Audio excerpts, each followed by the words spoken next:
I'll never forget the night it all went down. I'd never seen him so angry. I mean, who knew that a simple joke could make him snap like that? I thought we were just messing around having fun, but apparently he didn't think it was funny. Honestly, I still don't get why he reacted like that. Anyway, let me backtrack. I'm Lauren, 32 years old, and this happened just a few months ago. I'm married to Greg, he's 34.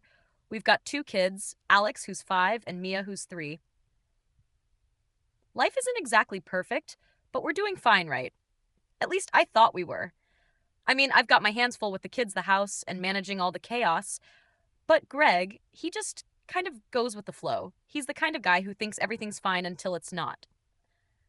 This all started with one of those lazy Saturday nights. The kids were in bed and we were on the couch watching TV. Nothing special. I think we were flipping through channels when a commercial came on. The guy in it was all buff and doing these over-the-top macho things. I couldn't help myself. I turned to Greg and joked, "I bet you could never pull that off. You're a total wimp compared to him." I thought it was harmless, like just a silly comment, but he froze. He looked at me, and it wasn't the usual playful banter we had. There was something in his eyes. I didn't know it then, but it was the start of something bigger. I laughed, trying to lighten the mood, but Greg didn't laugh. Instead, he just sat there looking at the TV like it was the most interesting thing he'd ever seen. I wasn't even sure if he heard me at first, but then he turned to me and said, "What did you just say?" I laughed again, a little nervous now. "Come on, Greg, it's just a joke. Don't take it so seriously." But the way he was staring at me made my stomach twist. He wasn't getting it, and to be honest, I couldn't understand why. It was just a joke. "I'm not a wimp," he said quietly, but there was something about his voice. It was almost like a challenge. It made me uncomfortable, but I didn't know why. I shrugged it off. "Oh, come on, relax. It's not like I meant it." I waved it off, trying to move on. It was just a little fun. But he didn't let it go. He just kept looking at me, his jaw clenched, and I could feel the tension building. Suddenly, he stood up, startling me. He walked over to the door, grabbed his jacket, and before I could even ask what he was doing, he snapped, kiting. "I'm going for a run." I blinked. A run at night? He didn't say anything else, just left. And I sat there frozen, trying to figure out what had just happened. Was it really that big of a deal? I had to admit, it was kind of funny to see him get so worked up over something so small. But then I started to feel a little guilty. Was I too harsh? I tried texting him, but he didn't respond. I told myself he just needed space. But as the minutes stretched on, I started to feel like an idiot. He'd never reacted like this before. We've had our disagreements, sure, but he's never gotten so upset over something like this. Eventually, I gave up on the texting and went to bed. The kids would be up early, and I knew I needed to be ready for the chaos of the morning. But I couldn't stop thinking about Greg. What was going on? Why was he so upset?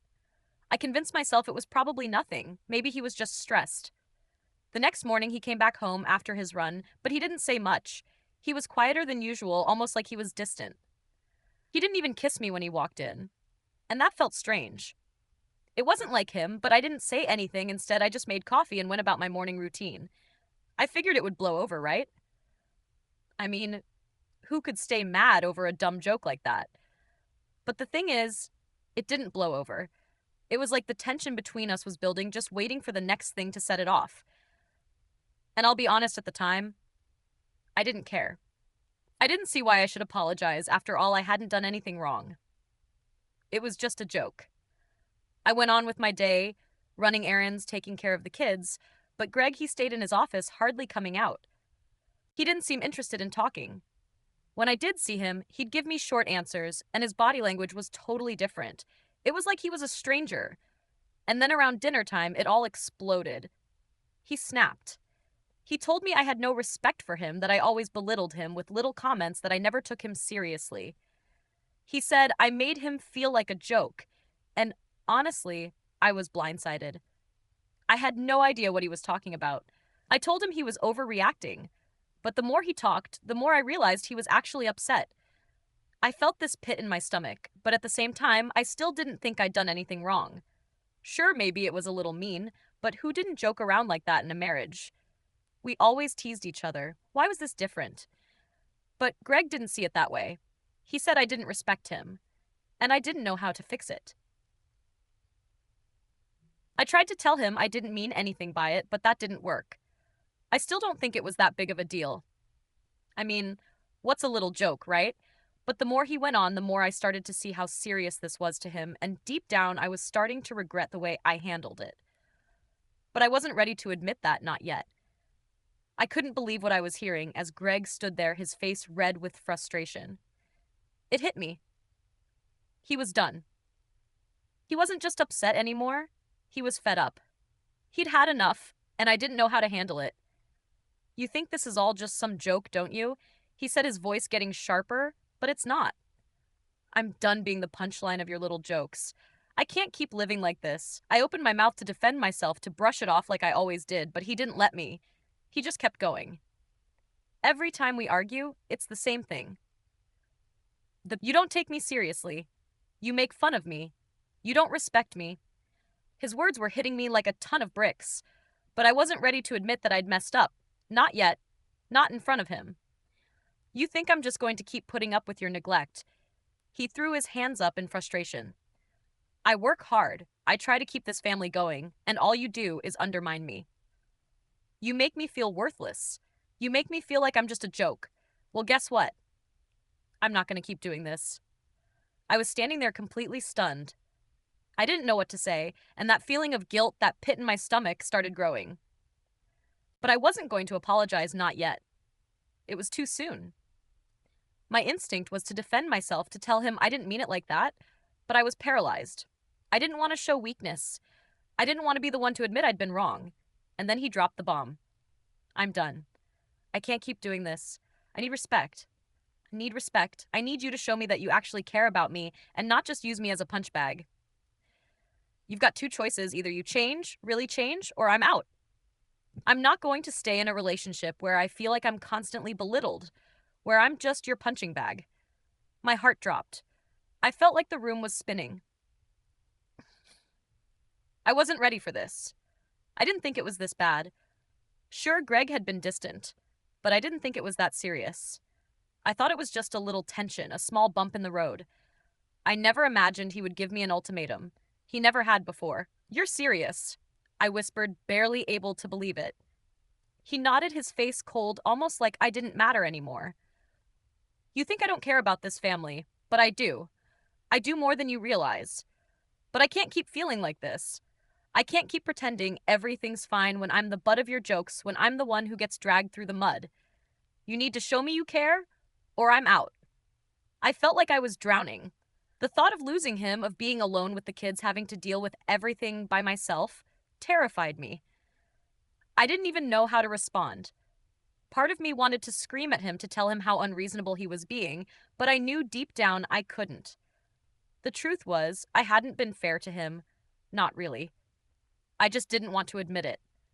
I didn't want to face that part of myself. You're not going anywhere. I muttered, trying to hold on to something, anything that felt like control. But even as I said it, I knew I was lying to myself. He wasn't going to stay if things didn't change.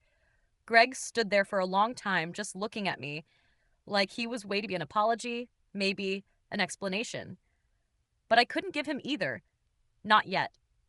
You think this is just going to blow over? Huh, he said quietly, the hurt in his voice cutting deeper than I expected. You think I'm just going to forget this and pretend it never happened? I've had enough of being ignored, Lauren. I've had enough of being made to feel like I'm not worth the effort.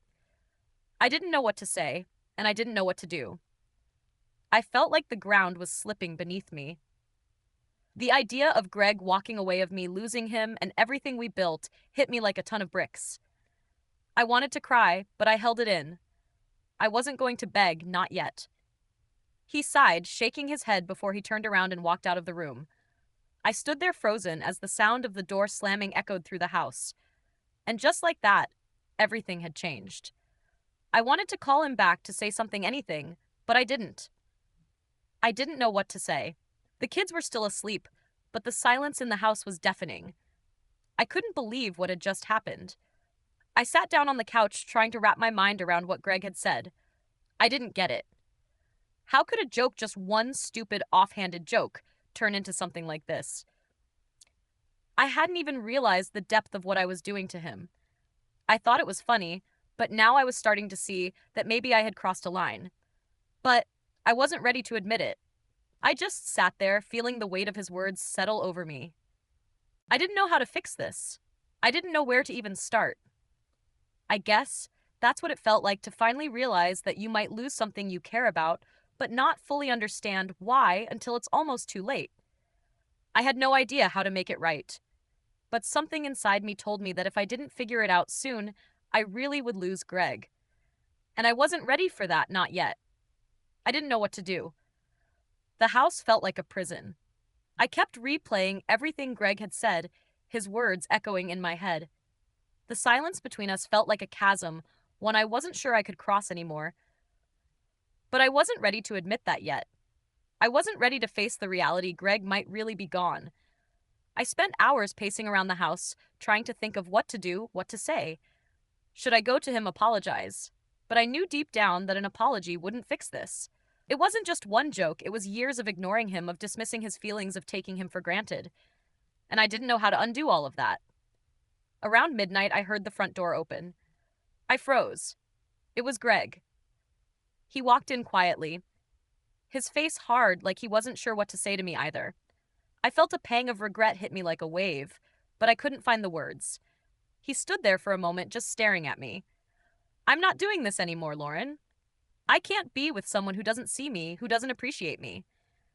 It's not just about the joke anymore, it's about everything. His voice was calm, but the hurt was so clear in his eyes. I swallowed hard, trying to hold back the tears. I opened my mouth, but nothing came out. I couldn't fix this, not in one night, not in one moment. I think you need to think about what you want, he continued. Because if you want me, if you really want us to work, you're going to have to show me that you care, that you respect me, that you're willing to make the effort to change. I wanted to scream. I wanted to tell him that I'd change, that I'd do anything. But I didn't say that. Instead, I just nodded. He had already made up his mind. He had already seen through me, through all my excuses. Greg turned and walked out the door again, this time with no hesitation. And I knew in that moment that he wasn't coming back. I stayed up for hours after that, staring at the empty house, wondering where everything had gone wrong. I couldn't change the past, but I could already feel the weight of my mistakes catching up to me. By the time morning came, I knew he was gone for good. His clothes were gone, his things were packed, and the silence that filled the house was suffocating. I hadn't even been able to say goodbye. I thought I was in control of everything, of my life, of my marriage, but the truth was, I had been playing a game I didn't even understand. I had pushed Greg too far, and now he was gone, and for the first time I felt truly alone. It wasn't until later, when I was standing in front of the mirror staring at my reflection, that I realized the truth. I wasn't the victim in this story. I wasn't the one who had been wronged. I was the one who had taken someone for granted. I was the one who had ignored their pain until it was too late. I had made a joke about the one man who had always been there for me, the one person who loved me through everything, and now that love was gone. Maybe I'd never be able to fix it. Maybe it was too late for me, but I would never forget the day Greg walked out the door and left me to face the consequences of my actions. And that's when it hit me, the hardest lesson I'd ever learn. Respect is everything. Without it, you have nothing. As the days went on, I saw Greg move on. I heard rumors, saw pictures of him smiling, looking happier than I had seen him in years. I wanted to reach out to tell him I was sorry, but I knew it was too late. The damage was done, and this time there was no coming back. I had lost him, and that in the end was the hardest part to accept. If this confession kept you hooked, make sure to subscribe, like, and share. We share powerful true stories every day that explore the complex realities of life.